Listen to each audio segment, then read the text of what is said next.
안녕하세요, 위블맨입니다. 지난 롤랑가로스에서 조기 탈락한 톱랭커 중 한 명은 노박 조코비치죠. 올해 ATP천 BNP 파리바 오픈 이후 조코비치는 어깨 부상이 있었습니다. 재활에만 몰두하다가 롤랑가로스 직전 클레이 대회는 ATP천 로마 마스터스만 뛰었는데요. 당시 몸 상태가 100%는 아니지만 최소 한 경기는 꼭 뛰어야 할 것 같아서 참가했다고 밝혔었는데 첫 판에 짐을 쌌습니다. 요 몇 년 새 조코비치는 메이저 대회에 맞춰 컨디션을 끌어올리고 있어서 이제 웜업 대회 성적과 메이저 전망을 연결짓는 건 사실상 의미가 없어졌는데요. 롤랑가로스에서도 달라진 모습을 보여줄 거란 기대가 있었고, 특히 디펜딩 챔피언 카를로스 알카라스가 불참한 데다 세계 1위 야닉 시너도 2회전 탈락해 메이저 25승 달성도 가능해 보였습니다. 그러나 갑작스레 파리를 덮친 폭염, 19살 신예의 패기 넘치는 도전에 밀려 시너가 짐을 싼 지 하루 만에 이변의 희생양이 되고 말았습니다. 이후 조코비치는 휴식과 회복에 전념했는데요.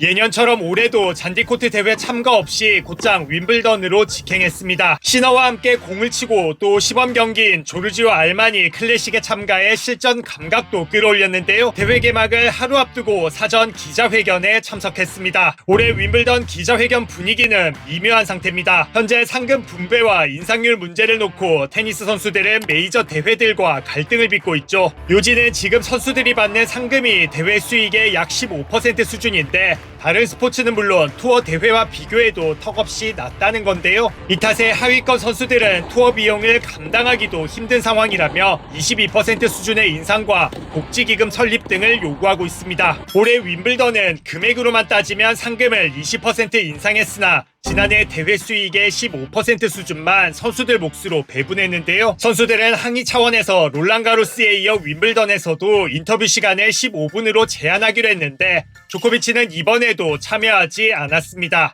I have no views on that, to be honest. I'm not part of it, so just I'll stay neutral on that.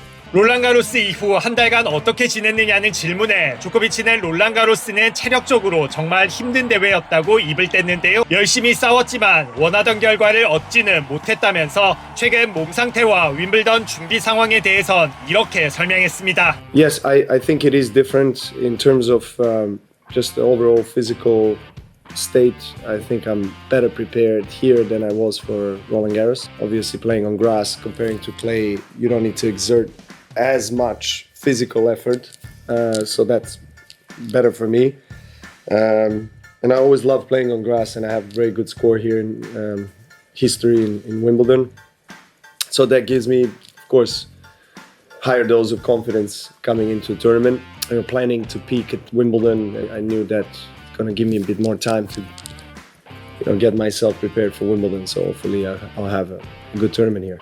사실 조코비치 몸 상태의 관건은 이제 개막전보다 개막 후죠. 40에 가까운 나이라 회복력이 예전 같지 않고 특히 5세트로 치르는 메이저 대회에선 후반부로 갈수록 체력의 한계나 부상 기미를 보였기 때문인데요. 그만큼 날씨도 중요해졌는데 현재 유럽은 롤랑가로스 때보다 더한 폭염에 시달리고 있습니다. 자연스레 선수들 체력뿐만 아니라 잔디에도 영향을 주고 있습니다. One of the hottest weeks ever in my experience so far in 20 plus years in Wimbledon.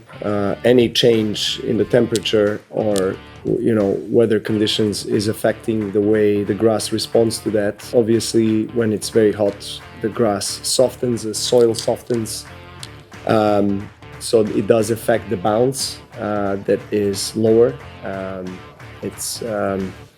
It can get quicker in terms of the surface, so it's a little bit of an interesting situation there. Hopefully it will be a nice pleasant weather for us to play on and also crowd and public to watch because it's not also comfortable for them sitting on 35 degrees. 이번 대회는 월드컵 기간에 열리는 데다 세레나 윌리엄스가 4년 만에 복귀하다 보니 상대적으로 주목도 질문들도 그쪽에 집중돼 조코비치의 다양한 이야기를 듣기는 힘들었는데요. 조코비치는 세레나가 영감을 주고 또 쏟아붓고 있는 노력이 존경스럽다며 복귀를 환영했습니다. 대진 추첨 결과 조코비치는 1회전에서 중국의 우이빙과 첫 맞대결을 펼칩니다. 랭킹과 시드에 따라 순항할 경우 경우 2회전 치치파스, 3회전 린더크네시, 16강 루블레프, 8강 알리아심, 그리고 준결승에서 시너를 만나게 됩니다. 7번 시드라서 롤랑가로스 때보다는 이르게 시너를 만나는 대진인 건데요. 조코비치가 메이저 우승을 못한 지도 어느새 3년이 다 돼가고 있습니다. 통산 7회 우승, 2017년 이후 4강 이하로는 떨어진 적이 없는 윈블던에서 메이저 25승 금자탑을 쌓을 수 있을까요? 여러분은 어떻게 생각하시나요?